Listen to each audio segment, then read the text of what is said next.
Thought Bubble Audio.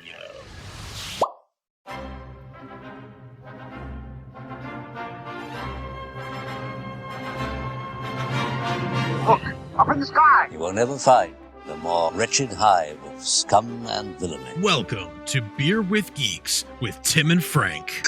Who are you?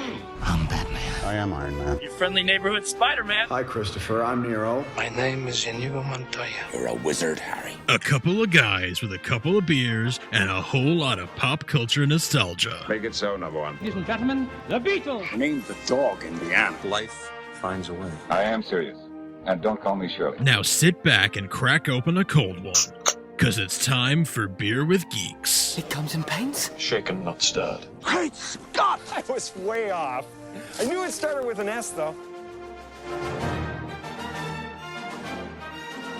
Hi, and welcome to Beer with Geeks, the podcast where we reminisce about our geeky childhoods with our ungeeky beer. I'm Tim. And I'm Frank. Oh. And I'm also excited. I'm so excited too, because what are we drinking? Oktoberfest. All right, I'm just going to tell you. It's Sam. It's Sam. It's good old Sam. It's good old mainstay. Sam. It's good old Paul Revere Oktoberfest. Paul Revere, yeah. Well, that's a reference. Anyway. Anyway, so today we're continuing our superhero theme trend, but we're not talking about movies today. We're talking about comic books, specifically one comic book, and we really had a crisis trying to figure out which one to talk about. Yeah. We had several crises trying to figure out what to talk about, but we finally discovered who we were. Yeah. And thus ended the crisis. And what are we talking about today? Identity Crisis. Identity Crisis is not a reboot book, but it is an examination of the superhero genre, what it means to really be safe as a member of the superhero community without powers. What if you're a spouse or a brother or a sister or a mom or a dad or anything like that? Basic setup of the story is that there's a hero. His name is the Elongated Man, which he has super stretchy powers. He's also a detective. He has his wife, whose name is Jean, who is Lori. Sorry, Sue Dibney. You're thinking of the Atom and Jean Loring. Oh, I combined them all together. Yeah. That was stupid. Other characters in the story. Of the story, yeah. And so that was stupid of me. That's okay. And so anyway, so her name is Sue. And she, in the beginning of the first book, is brutally murdered by somebody. A mystery entity. And we spend the next 7 issues trying to figure out who committed the murder. Exactly. And so in that, the examination of who is really safe, who benefits. Right. It is a great mystery written by Brad Meltzer, who has written a lot of novels. Yeah, he's a novelist, never mind a comic book writer. Right. And art by Rags Morales, who I love at some moments and dislike at others. Yeah, I'm not a very big fan of how he draws Superman. I actually like how he draws Superman. I'm not a fan of how he draws eyes. Sometimes they're overly large for their. Okay, we'll talk about this. Yeah. And so anyway, that's it. Before we even get into the bulk of the story, because what I've told you so far is non-spoilery at all, we both highly recommend that you go and read this book. Yeah, this is, I think, my favorite graphic novel. Just period. I think so, yeah. I've mentioned Superman Red Son was one of the first ones I read. That's a favorite too, but I want to say this is actually my favorite. Yeah. Just because it tells, again, without spoiling, in case you haven't read it, it tells the story about people, this group of people who are friends, who are coworkers, who work a very high-risk job, let's say, and the perils of being a member of his community, even if you're sort of an outsider because you're a spouse or whatever. It just so happens that these people are superheroes and that job is being part of the Justice League. But it's first and foremost about people, about characters and character beats, character moments, driving the story forward. It's not inherently a superhero story, and that's actually what I love about it so much. We talked about this a while ago. Remember how I said that my favorite superhero books or my favorite superhero stories or single issues or whatever are the ones where there's no action? Yeah. That's this book. Yeah. It's almost seven issues of no action. Very little really. action, yeah. I think arguably the only really big action moment is the fight with Deathstroke. Yeah, Captain Boomerang. It's not really. Jack. Yes, but it's not really. It's not a full-on classic. It's not a full-on like superhero beat 'em up scene. Yeah. Okay, yeah, I agree. That's what I mean. Yeah, Slade is the, Slade, the fight with Slade is that's the action moment. Why don't we get into it? If you haven't read it, this is your official spoiler warning. This is your official spoiler warning. If you want to pick it up and come back to us, we'd appreciate that. Yeah. But we are going to talk about it in depth. Yes. So it's available on Comixology. If you haven't picked it up, it's great. And most bookstores carry this book. Yes. It's pretty common. It was on New York Times bestselling list for a number of weeks, like quite a while. It's a masterpiece, if you ask me. So Sue Dibney is murdered at the beginning. Mm-hmm. Ralph is inconsolable. The League tries to figure out exactly what happened through a series of events. One by one, they're getting notes saying that other members, Justice League members, spouses, are being targeted. Jean Loring, who's the Adams ex-wife, Lois Lane, obviously Clark's wife. One by one, they're all being targeted. Jack Drake, who is Tim Drake, Robin's father. So one by one, they're all being targeted, and they're. I'm trying to just cut the fat, but essentially, there's this whole history where this is important, where Dr. Light. I wish I could think of Dr. Feet and Dr. Light. Dr. Feet? Dr. Fate. Oh, I thought you said, who the hell is Dr. Feet? The podiatrist. He tickles you into submission. He did finish medical school. Yeah. Dr. Light. Dr. Light attacked Sue previously. If we're gonna spoil, we're gonna spoil. Okay. So let's just openly talk about this. Dr. Light makes his way onto the Justice League satellite, which is their watchtowers, their base of operations. Sue is there because she's bored, and Dr. Light attacks her viciously, which we'll leave open. But because of that, everybody she calls people come back and they stop him, whatever else. And instead of just wiping his mind clean of the event, they try to change his personality. They lobotomize him, essentially. Basically. They give him a magic lobotomy. Zatanna performs a magic lobotomy and they make him crazy. They make him stupid. They don't really make him crazy. They make him stupid, right? Because it doesn't really work the way they want it to. Right. And so you've got the philosophical debate on are they saving people this way? Right. Or are they doing more harm than good? Are they right? Are they any better than the people who they're stopping? Do they even have is it in their jurisdiction to do something like that? Right. Just because they have the power to do it doesn't mean they should. Right. Batman is there when this happens and is like, "What did you guys do?" He shows up. He shows up while they're lobotomizing him, basically, and he goes apeshit and basically tries to stop them because. That's you're doing it wrong, you know. And so they wipe his mind clean of that event. They just remove the memory. And so when it's their secret and whatever else. And so it's got a whole, we make it sound like it's very darkly serious, which it is. It is darkly serious, but it's great moments of who do you trust and all this stuff, because you've got older members of the League versus newer members, and who was there and who wasn't, who's in the right, who's in the wrong. This man is grieving. Can he do this? Who's an inspiration? Who's not? Who's looking into this the right way? It's very much in they say it in the book, killing a cop is one thing. Yeah. But killing a cop's wife is something different. Right. Yeah. Right. That's, yeah. So there's that whole moral quandary and that philosophical debate with Oliver and Green Arrow. Yeah. Sorry. Yeah. And Wally, the Flash. Yeah. And, Hawkeye and Black Canary, Hawkman and Black Canary and Zatanna, Green Lantern. It's all there. Now, before we get into the big, we're kind of there in the big stuff. I want to talk about favorite moments in the story.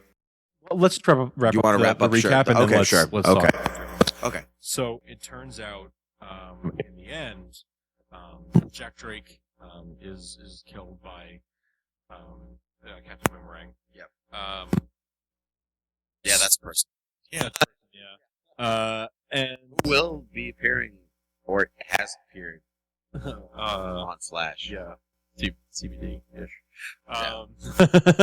But in the end, it turns out that Jean Loring, who was the Adams ex-wife, they've reconciled, and all this craziness and everyone being the fear that someone's going to lose a loved one.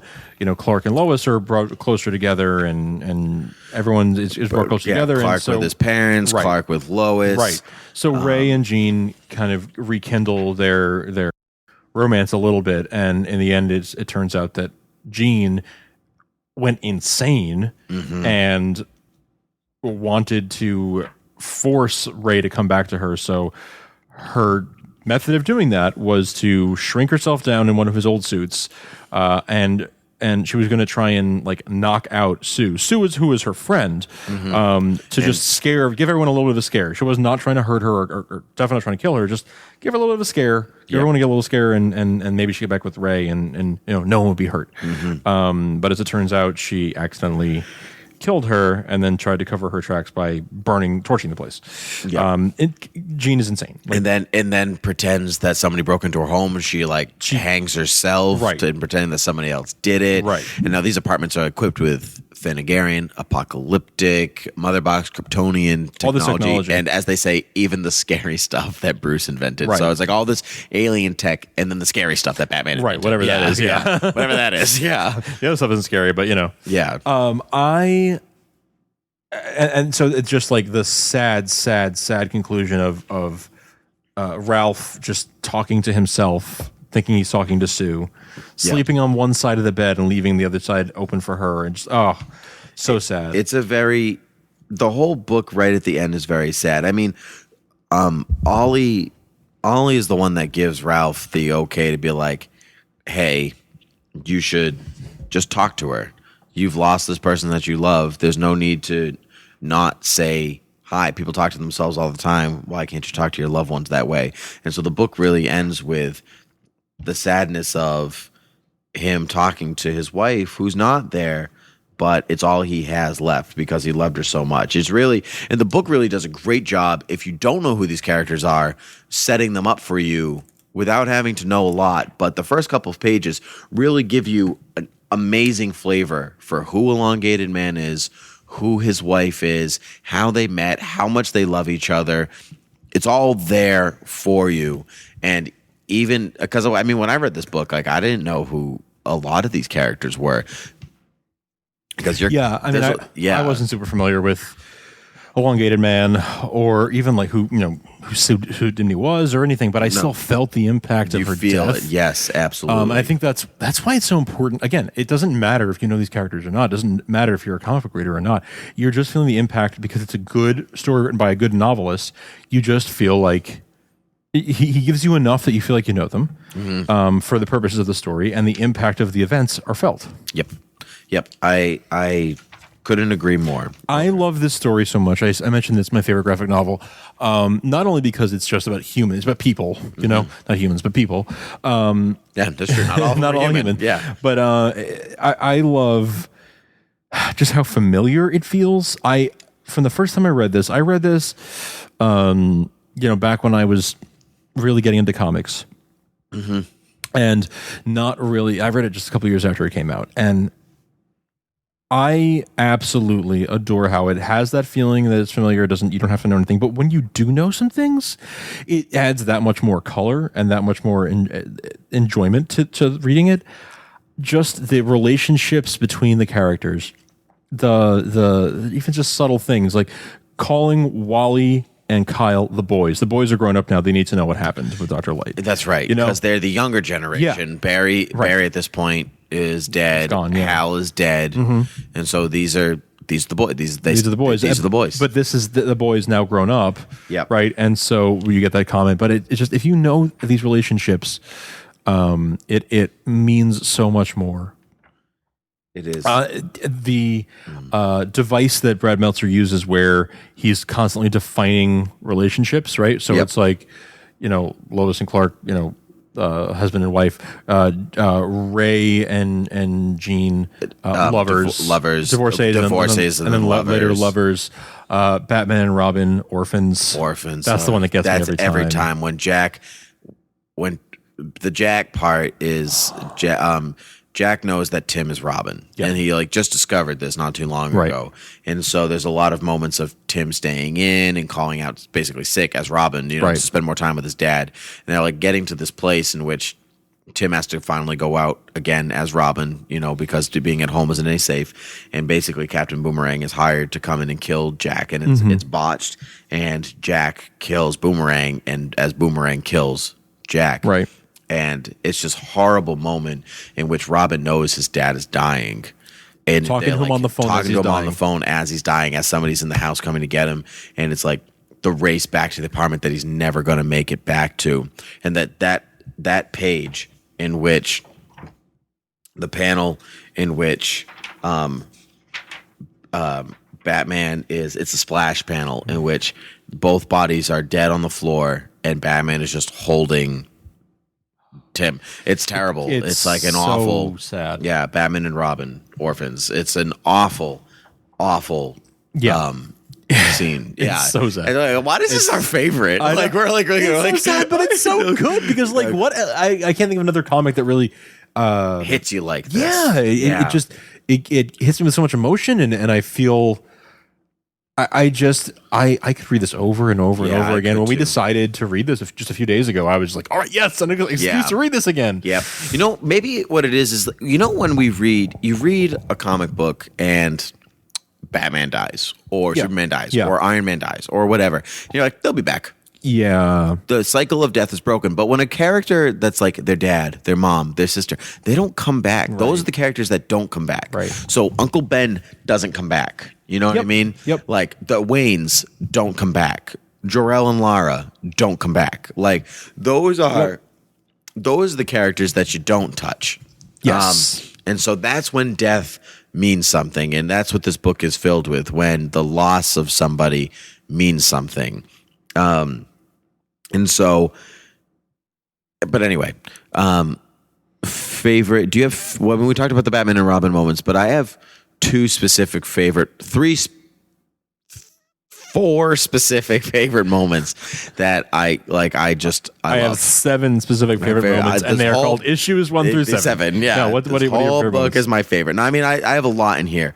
But there's just a couple of panels that stick with me all the time. Yep. And a lot of them they're not by they're the side character moments, where my favorite is when at the beginning when Elongated Man is talking to Flamebird on the roof, and then just they're going back and forth. Yep.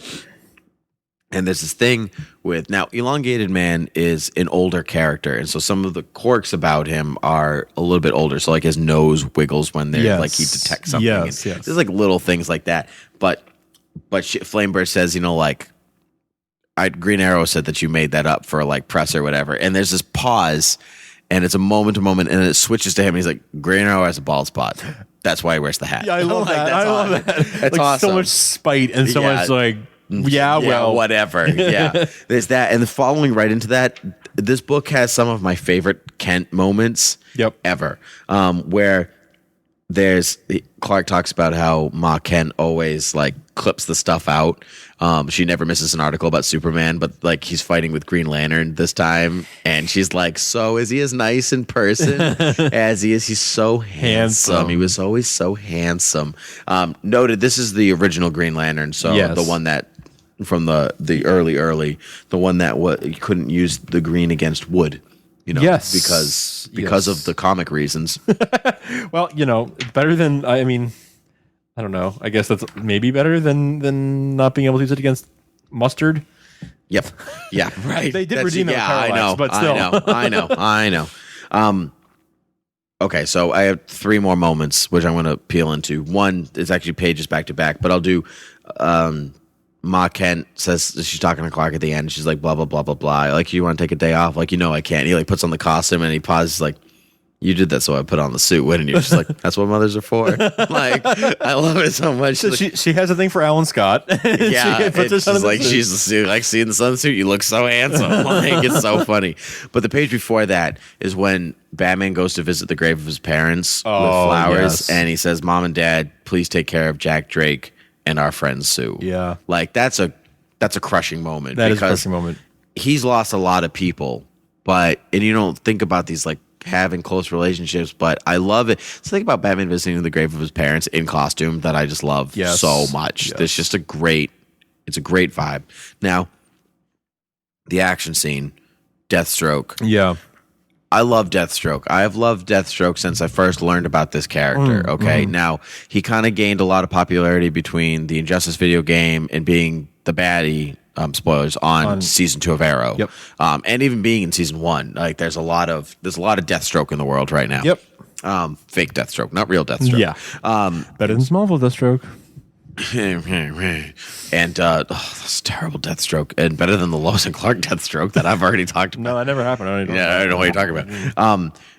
Deathstroke, if you're unaware, super smart, super fast, uses 90% of his brain all the time. So instead of us using our whole brain only 10% of the time where it zooms between different parts, this is, well, as the science says. Sure. I don't know if that's actually true anymore, but he's super smart. Anyway, he's like 10 steps ahead of everybody. So you watch him take out like the Flash, Green Arrow, Green Lantern, Hawkman, Zatanna, Black Canary, one dude takes them all out. It's amazing. It's incredible. It's an incredibly choreographed fight scene, and how it all plays out with one eye. He has one eye. One eye. But the point is that my favorite moment is when Green Arrow jumps on the back of him and stabs him in the eye with an arrow. It's awesome. It's fantastic. It's brutal. It's awesome. Like, you've poked yourself in the eye. This would make a really great DC animated feature. It would. I've said for a while. Yeah. It's it would make it's serious though. It's obviously very serious. Because some of the movies that they've put out haven't exactly been happy fun times, you know. I mean, after you do Dark Knight, it's really like you can do anything. Dark Knight is not a happy fun time. No, it's not. Yeah. But Dark Knight Returns. Dark Knight does not a happy fun time either. But if you're talking about Dark Knight movies, Returns, yeah. After you've done that, that's anything is fair game, I guess. But I would love to see this happen. I don't think. Well, I think that they're firmly in New 52 territory now, so I doubt you'd see it. That's the other thing is this book makes me nostalgic for this era. Late 90s, early 2000s. I guess mostly early 2000s era. Yeah. I mean, but it's got continuity that comes in from the late 90s too. Oh yeah. But, okay. I love the way this story is constructed and the time. I would very much like to go back and reread a lot of the stuff that was happening around that time. Okay. And see it all in context and together. reread in context. I have read a lot of that stuff. I would like to reread it. Right. I never read this kind of in chronological order with everything I have else. a couple of these issues actually, so I was like just getting into comics was this coming out, but I didn't start this from issue 1. Okay. Because it was like just bordering the time. Yeah. And so like I don't even know how I ended up with those issues then. I should remember things. Yeah. Well, since you mentioned the single issues, yeah. Can we talk about Michael Turner's covers for a second? Yeah. Michael Turner, if you're not aware, was a fabulous comic artist who passed away from cancer a couple of years ago. A very young man who, okay, I'm going to say it. They kind of all look alike. Yeah, they do. The builds of his faces. Yes, they do, but I absolutely love the look of his characters. I really, really, truly do. Yeah. I love his Wonder Woman. I love his Superman. I love his Batman. I love his Supergirl, even though she's not really in the story. I just love the looks of his characters. Yes, the men have the square jaw. The women all have the sort of triangular face. Mm-hmm. With the button nose. With the button nose, yep. And always blue eyes. But I love the way he draws these characters. I would pay good money to read like lots and lots of stories, all with his art. Yeah, yeah. Well, he did. What's it called? It's not a DC or Marvel property. Look it up while I'm talking about it. Yep. If you, I think is it Aspen or Fathom or something. But he did the second arc of Batman Superman, the Supergirl arc. Yeah, which makes me happy. Yeah, his Dark Side is awesome. Oh yeah, very imposing. Out of these covers, out of the like 1, 2, 3, 4, 5, 6, and 7, I do love the Wonder Woman cover where she's holding the lasso and it's glowing. That's a great image of Wonder Woman. Kind of like the expression that she wears on her face is perfect. It's like it sums up, I'm super badass. Don't ever think that I'm not, or I'm gonna kick you in the ass with my lasso. Like, I'm in pain. Don't mess with me. Yes. I love that Wonder Woman. So great. Yeah. So great. At Aspen, he did Soulfire. Okay. Yeah. And he also did Fathom, as you said. Oh, yes. So, I was right not wrong, technically. Yeah. All right. But that Superman Batman arc is beautiful to look at, all of it. I have read that, so I'm happy to see that. Apparently, he did a little bit of interior art for some Tomb Raider comics, which is very interesting. Oh, I didn't know that. Yeah. Interesting. Yeah. That's cool. And he's done a ton of covers. I think most of the art that's out there of his today is his covers. Yeah. He was more famed for his I mean, art. Some artists are. They're just that's what their gift is. Arguably some of the best are, because it's like they just create these masterpieces. Yeah. And it's hard to churn those out for every page of a story. Yes. But I mean, which is why Alex Ross does so little interior art and mostly cover art, right? Mm-hmm. Similar story there, yeah. Yep. I was just thinking about this. I've read this countless times, but it's very interesting, the parallel between Tim Drake and his father, Jack just discovering that Tim is Robin, then building this relationship off of that, and then Boomerang discovering that he had a son, and then teaching him how to basically be Boomerang, and he becomes the next Boomerang after both of them die. It's a great paralleled story. It is, and it's kind of underplayed. Yes, it is. It kind of comes and just goes. I think yes and no. I think maybe no, because it arcs in the same fashion. It like moves up together and then it climaxes at the death of both characters. It does. It does. I mean, and they're Tim and I forget Boomerang's son's name, but they both are kind of minor characters in the scheme of this story. So their stories kind of just end there. But I mean, that could be a whole story in itself. Yes, absolutely. And had this been a longer series, could have been a longer plot. Yes, I also agree with that. I don't know.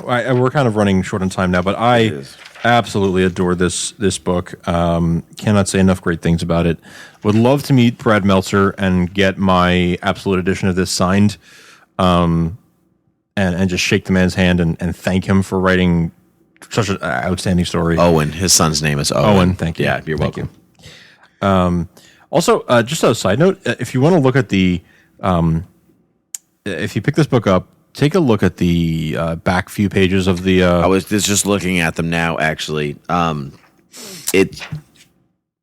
Go ahead. What were you going to say? In particular, and I'm not sure if this is. You're looking at the trade paperback, or no, you're looking at the hardcover. I'm not sure if this is in it. I know it's in the Absolute Edition.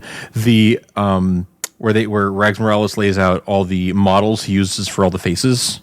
Yes, faces. Is that in that? Yes, it is. I love that. It's so interesting to look at. My favorite of like all the people that they used in forever, he actually kind of like stretched it into great places. I mean, Black Canary is Rebecca Ramon Stamos. Nightwing is Johnny Depp. Yep. Shining Knight is John Cleese. Yeah, of all people. Of all people. Captain Boomerang is Ron Jeremy. Right. Like, yeah. Which shows. Yeah, Wally West is Brad Pitt. Like he kind of pulls from people that you instantly would recognize their faces. But my favorite has to be Elongated Man. It is Ralph and Sue. Yep. Because the original models for Ralph and Sue are Dick Van Dyke and Mary Tyler Moore. Yes. Which is awesome. Yes. And so he kind of went in that fashion. But in the funeral scene, you can see old Mary Tyler Moore and Dick Van Dyke mourning in the splash. Yes. I love that. Which is awesome. So you kind of assume that it's like the parents or something like that. But I love that he actually went for Danny Kaye. Yes. For Ralph. Yeah. which once was pointed out to me. I was like, oh, wow, of course it is. Like, of course it is. Of course it is. No, there's Leslie Ann Warren. Yeah. Cinderella, of course. Of course. No, there's just some really Leonard Nimoy for Felix Faust. Some There's really just some interesting ones. James Woods for Calculator. Like, there's just some really... Batman is Tom Selleck without a mustache. All right. The one, awesome. Two, I am of the firm belief that Tom Selleck should play Commissioner Gordon. Oh, man. Like, well, why? Maybe 20 years ago or 10 years ago. He's playing a commissioner on TV right now in Blue Bloods. But he's old now. He's not that old. I want to see a Magnum PI reboot. That's what I want. No, you don't. No, you don't. Yes, I do. No, you don't. All right, maybe I don't. I love Tom Selleck. Yeah. There's that episode of Friends where the episode where they're both like there's only one condom in the bathroom, Yes. and Ross and Tom Selleck's character. I forget his name, but that's fine. Richard. Richard. Yeah. Are having a conversation. He's like, so you keep that mustache? Like, do you have a comb for that mustache? Yep. What do you call that? A mustache comb. I love it. All right. So anyway, Frank, lead us out. On that great note, Hal Jordan was also Pierce Brosnan. That's a good one too. Anyway, we are on the interwebs, beerwithgeeks.com. Quickly, we must internet. At Beer with Geeks. beerwithgeeks@gmail.com. Find us on iTunes, on Stitcher Radio. Leave us a review. That'd be lovely of you. We would really appreciate it. Tell us what you like. Hopefully 4 or 5 stars. That'd be awesome. Show feedback, topics, anything like that. Twitter, email, at beerwithgeeks, beerwithgeeks@gmail.com. Hit us up. We love it. Love to hear from you guys. Thank you guys so much. And we will be talking to you soon. It's true. I want to say one thing about topics. Some of you have been very kind and sent us in topics. Some of them are stuff that we're unfamiliar with, like enough to sustain a podcast throughout. So, but we will do our homework. Yeah. We appreciate those of you who've taken the time to send them in. Yes, it's been fabulous. Some with really great suggestions too. So so we're gonna do our homework. So we're getting there. We're getting there. We're very busy. Yes. Yeah. So okay. So that's it. And until next time, cheers. Cheers.